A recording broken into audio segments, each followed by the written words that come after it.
Lean Coffee is a meeting format that offers some kind of structure to a meeting where the value of the gathering is the discussions themselves, to share and learn from each other, and not necessarily to reach agreements or make decisions.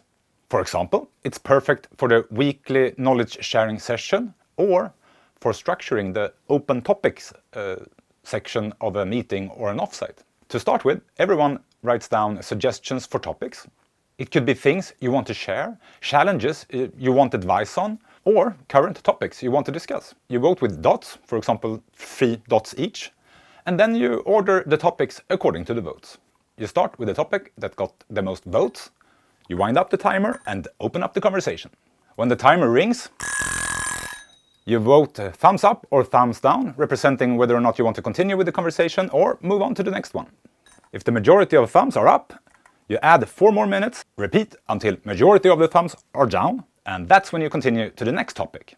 And you continue with this until the meeting is over. Thanks to voting on the topics and the duration of the conversations, we ensure that we as a group at least spend time on what we feel is most important.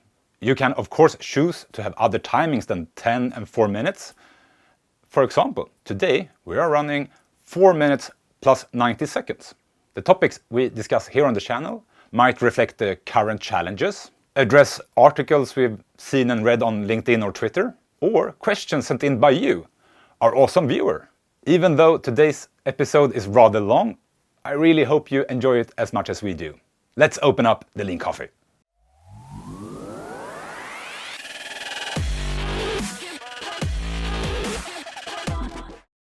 Hi everyone, and welcome to this Lean Coffee episode. My name is Jimmy. I'm Leila. Anders. My name is Jagge. Cool. We're all 4 here. Let's start with a check-in before we dive into today's topics, depending on when you're watching this.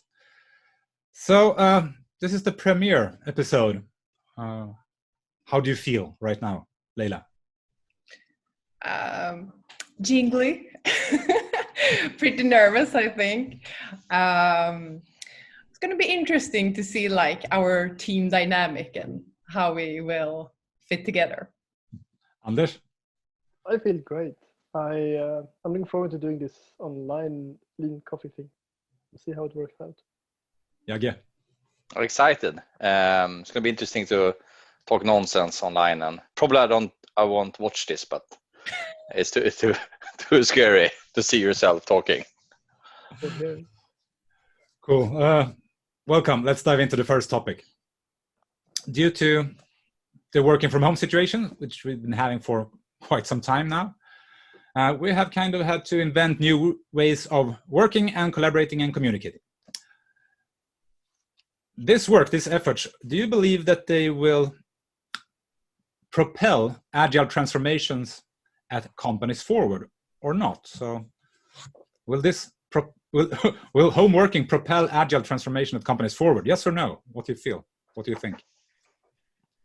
No. I'm a loner here. All right, I'm putting the Pomodoro on 4 minutes. 3 no's and 1 yes. Who wants to go? Leila. Well, I'm thinking that when you're working remotely and from a distance, there's so much information that gets lost in translation. You are nodding very politely or not, but I don't know what you're thinking when you're moving away from your laptop. And by that, I think that we will have a harder time knowing when people actually understand, if people are along on the journey, you know, where they're at in their like change curve. And I think it will take longer time. Yeah, but I guess since I'm the outlier here, I was thinking yes, because if I'm trying to micromanage everything and just remain in control, I'm going to give up sooner or later. That's not a possible path to take. I need to double down on the opposite. Structures that enable people and autonomy. So in my naive optimism, I'm thinking that companies will have to figure out ways to improve upon the structure within which people operate autonomously. So that's why I'm kind of hopeful, at least. I'm saying no. I think for me, Agile comes down to teamwork and collaboration, and that's just harder remotely. And I think there's a risk that people see that their own efficiency increases when working from home, and they get less disturbances and they get more things done. And so they then kind of dial back even more on the collaboration, and teamwork and alignment takes a hit instead. Yeah. Jagge, what's your thoughts? Yeah, I probably agree with what they said before. And the thing is, it's all depending on what you mean by agile transformation. From control perspective, sure. But on the other hand, if you're uncomfortable, maybe you bring in new control systems instead. From this idea of meeting people, face-to-face communication, right now I think that could be harder, at least until we have actually adapted to the new way of working. And that takes time. That's nothing you do just over a couple of months. Even if it looks good, we see that now the backlash is coming for a lot of companies. Yeah, I think if you lack the trust and as a manager you're already in the micromanagement state because you don't trust your employees, that will not be solved by them being remotely. That will just get even worse. So I agree, Jagge. They'll find new ways of controlling their employees. But Jimmy, I'm interested to know, like, you're talking about agile transformations, and they're supposed to happen remotely. So yeah, I tried to narrow the question to be more specific, but I truly believe this could be an opportunity if one has started to begun the work of strengthening autonomy in teams, moving authority, responsibility, and ownership. I think this is a golden opportunity to take one more step. So instead of doubling down on making sure the teams are prioritizing right and kind of managing their agile, work with the structure, the transparency, access to information, set up maybe even more meetings. Sorry, but I just said it. Set up even more meetings to share knowledge, to invite for demoing and reviews or knowledge sharing. So, because you, the leader, manager, can't be the spider in the web here. So I think this is a golden opportunity. But I guess that's also like dependent of a transformation already have been started. So imagine that you're like moving from scratch. So we haven't even got started, and like I don't even.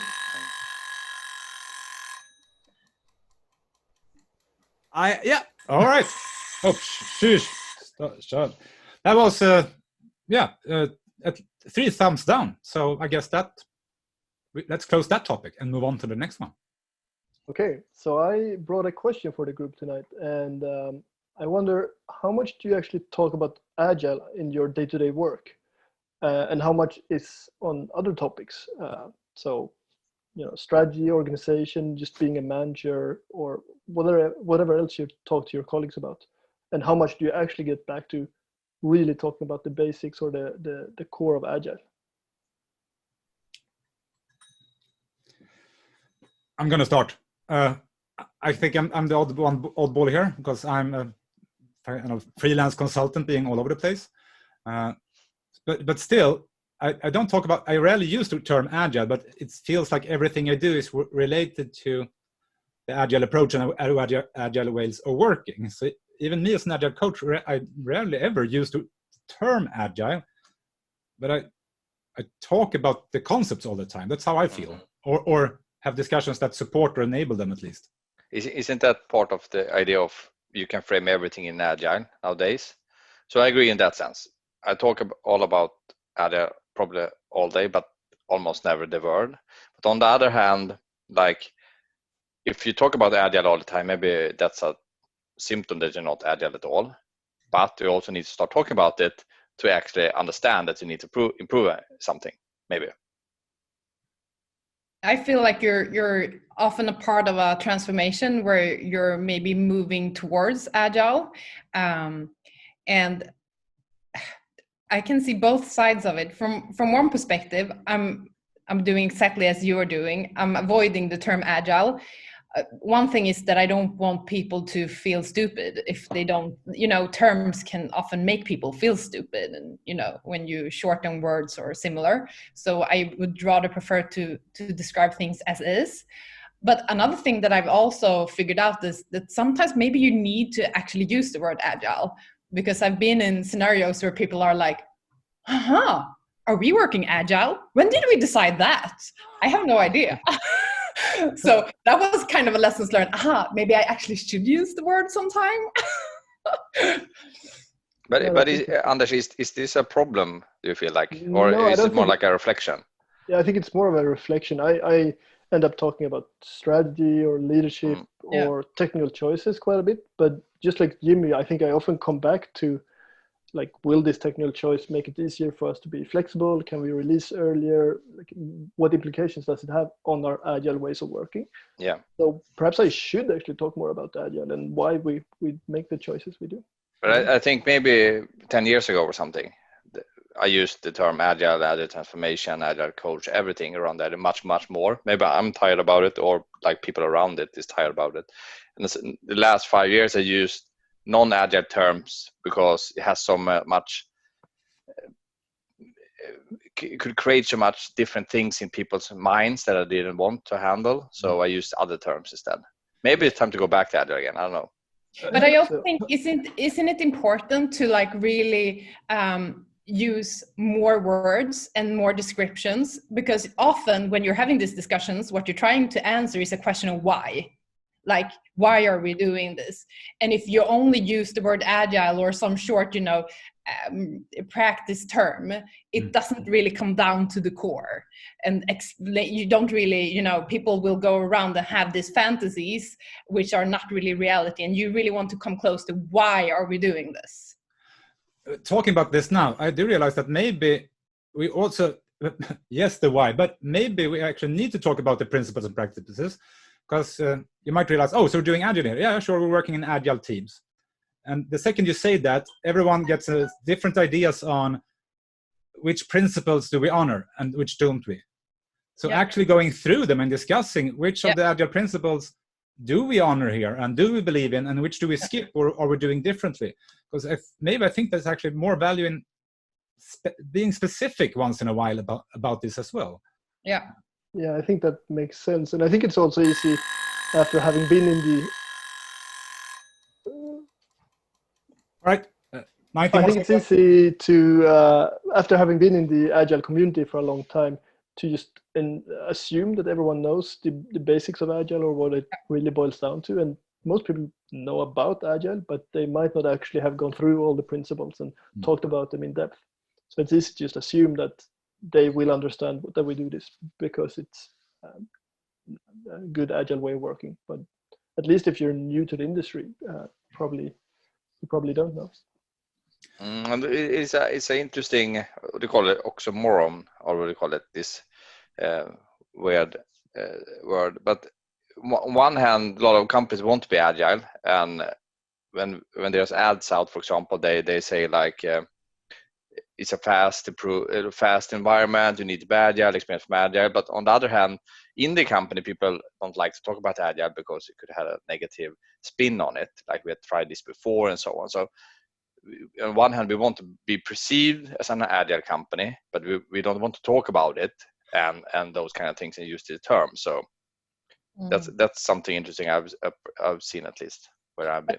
Another reflection on that from a consultant's perspective is that agile is still selling so damn good. It's ridiculous. Like when I'm like, I want to use this term to describe the situation, somebody else is like, no, just put in agile, it will sell like crazy. So that's also kind of like, it's the flair of the month.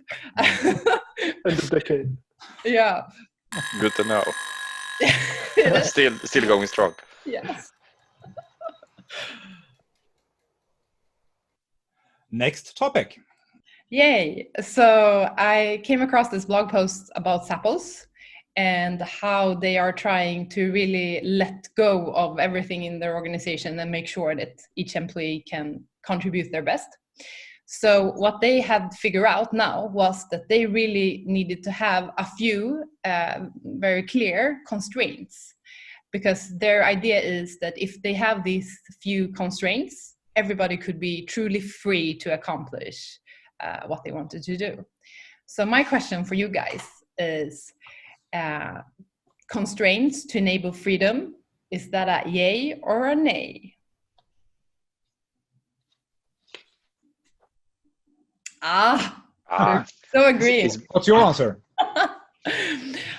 I'm actually in this zone. My yay is super strong. For me, autonomy or freedom without constraints is anarchy or total lack of purpose, which leads to miserable people and demotivation. So I'm a strong believer in that for autonomy to work, in order to unleash people and teams' potential, we need to discuss the boundaries of our job and the constraints of our decision authority and when we need to interact with others. Without that, if we don't have any of that, we're having just a bunch of people maybe motivated for a while and maybe not, and they're running around passionate for a while and then demoted because they're scattered.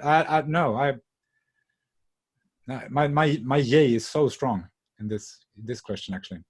Yeah. Sure.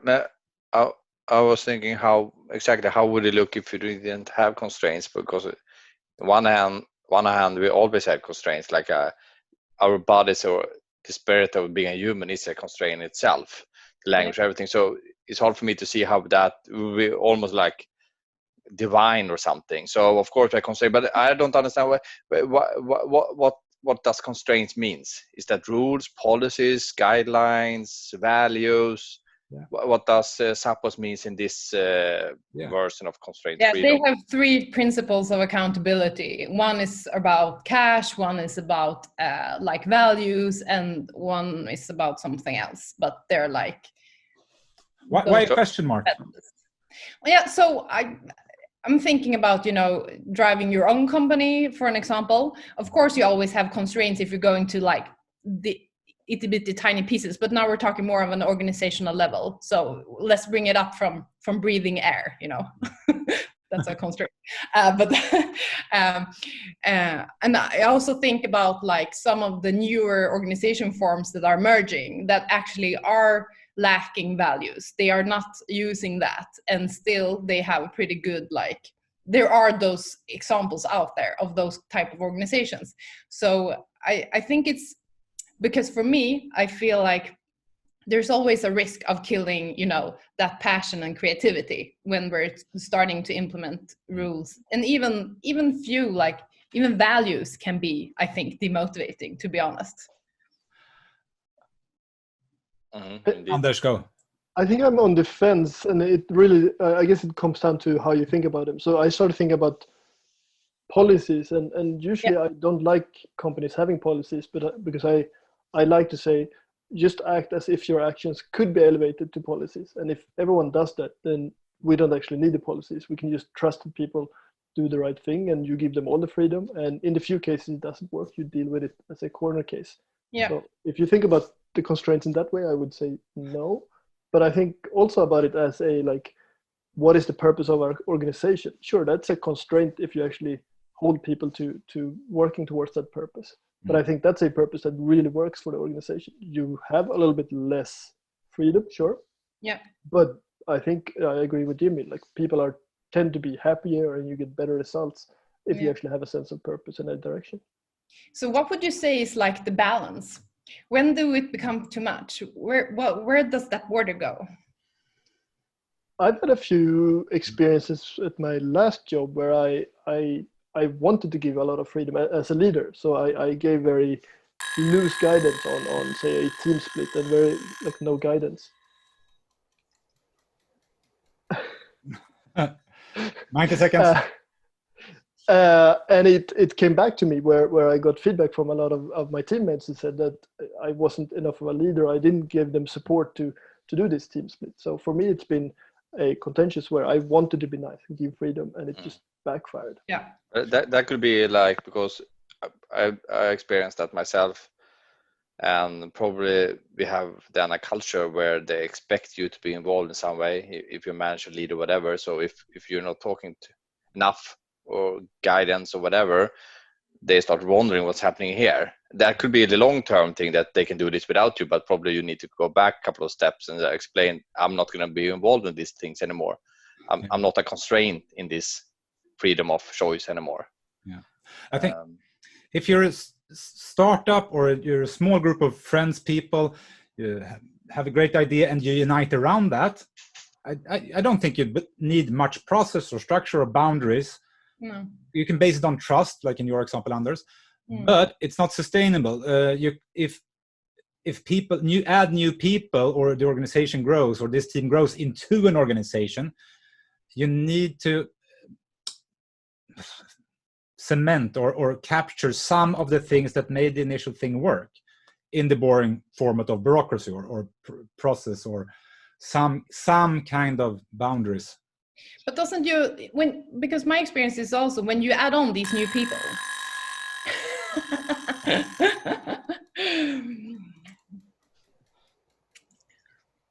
Go.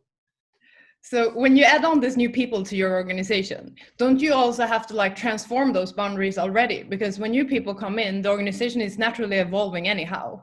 So it's like this ever-changing field, and sometimes I also feel like you add on people and it just becomes more and more constraints because people have a higher need for clarity. Yeah, I think that's right. I also think it's depending on what sort of problem you're dealing with. So if it's a very complex problem, you want to give more freedom to a team or an individual so they can explore loads of different options, and there's probably isn't a right or a wrong answer. And then suddenly you have an incident and you need to be very constrained and very direct in your leadership. And I just like you say, Jagge, I tend to also preface that with, I'm now as a leader going to shift my mode. Normally you see me act like this, but now I'm going to do this specifically because we're in a different situation. So I think depending on the phase as well, like where people are at maturity wise, you need more structure maybe in the beginning, and then you can pan out. Yeah, but it's a good question, and it's probably impossible to answer. Like, when do you have too much constraints and so on, or policy, whatever we want to call it? But it's so easy when whatever you put in the system to make it work, that is the overdue date comes very fast, and it's so hard to get rid of it, and maybe even impossible. I don't know. We'll need to live with it. Yeah. Cool. Obviously an engaging topic, but now it's closed. Last topic for this session is about Agile coaching. And my assumption here, or my idea, is that Agile coaching is more of a competence than a role, because you can see that in a lot of companies we have a lot of managers that should be able to have time to do Agile coaching. So my question is, or my statement is, Agile coaching is primarily a competence and not a role.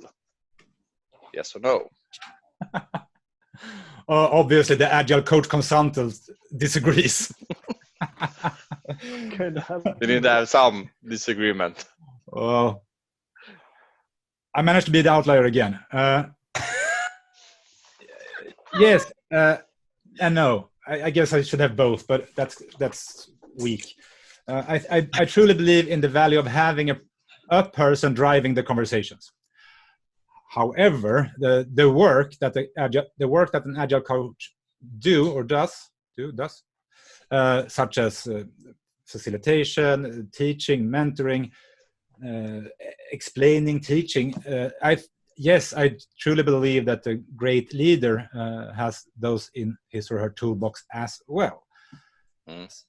Yeah, but I like that, and I agree. And many times I'm being frustrated because I see a lot of good Agile coaches, and I just want them to take the role as a manager sometimes, because we need that, because developers doesn't want to be managers anymore because they realize that that's a boring job.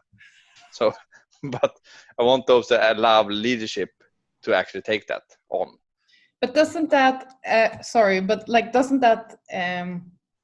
depend on how you have agreed as an organization that this skill set can be used in different roles, or if you actually have taken this skill set and put it into an actual person, the hero who will come and save the day? Sure.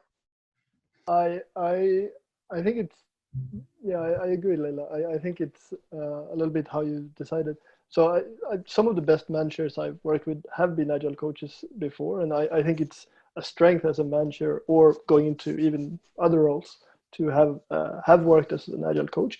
But I also think having agile coaches as a role is a great way to get leaders that isn't really bound to a organizational unit. They tend to be much better at working across the organization, which you typically don't get from other leaders. They care more about their organization.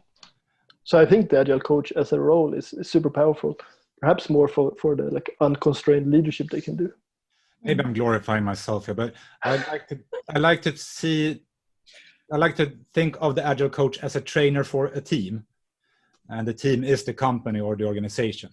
So even if you win one season and everyone is figuring out how to do things, it can always be improved. Or there's a next season coming up, a new competition, a new market trend, or what not, or rapid growth, or descaling if that's the case.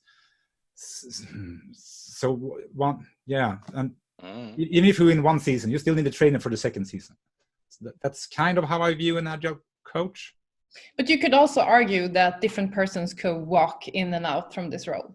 Yes. I agree. And we can borrow. I agree with the idea of constraints. Of course, that's an important one to think about.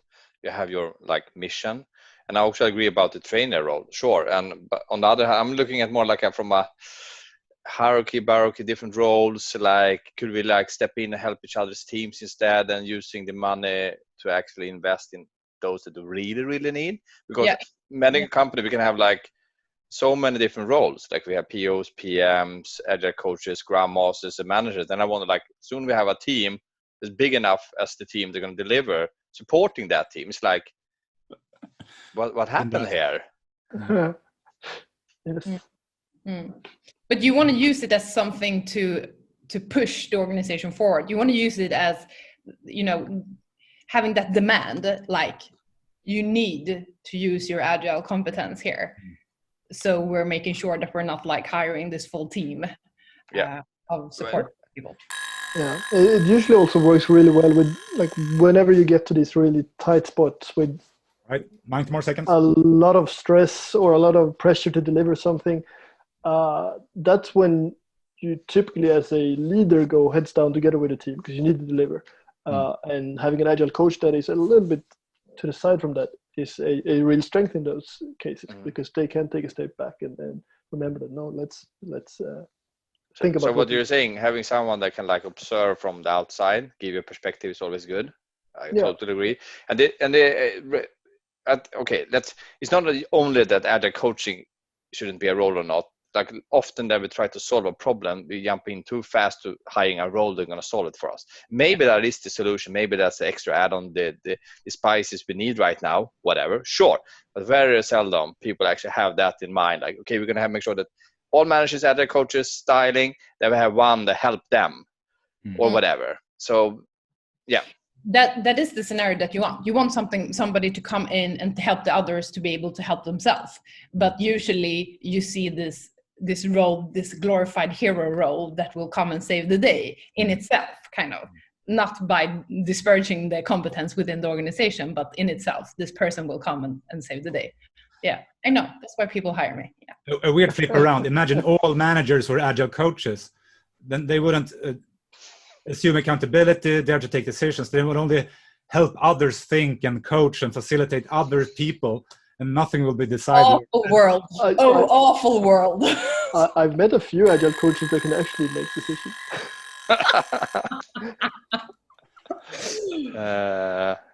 Yeah. All right. That was fun. Yes. Yeah. We still love you, and I'll also be the agile coach, and I still am. I actually think I am an agile coach.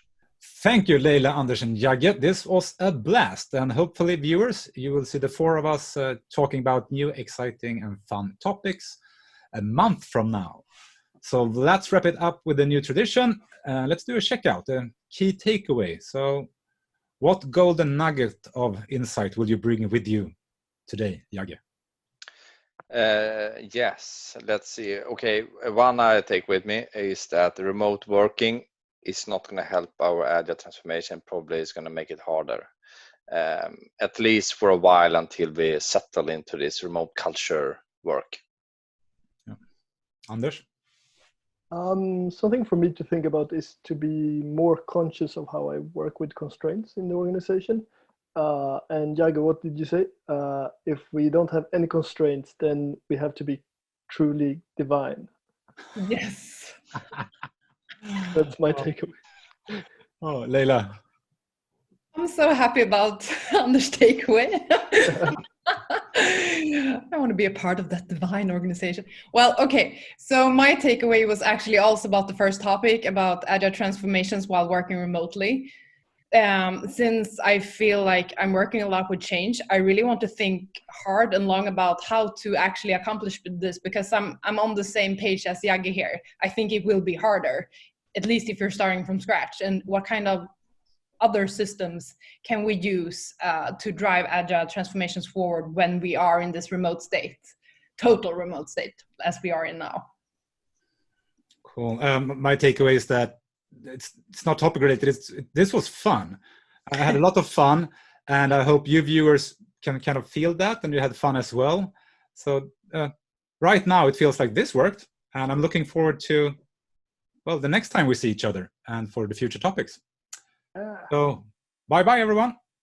Ciao. Bye. Bye. What did you make of our discussions, and what's your take on today's topics? Share and discuss in the comments below. If you enjoyed this video, hit that like, click subscribe, and share it with all your friends and colleagues. Also, if you have suggestions for topics you would like to hear us discuss and debate in future episodes, please leave those suggestions in the comments below as well. One thing we'll definitely do in the next episode is to do a proper introduction of ourselves. If you haven't seen it already, I can really recommend last week's episode, The Blessing of Disagreements, where Vas discusses what those can bring to our product and to our organization. Until next time, explore, have fun, and be safe.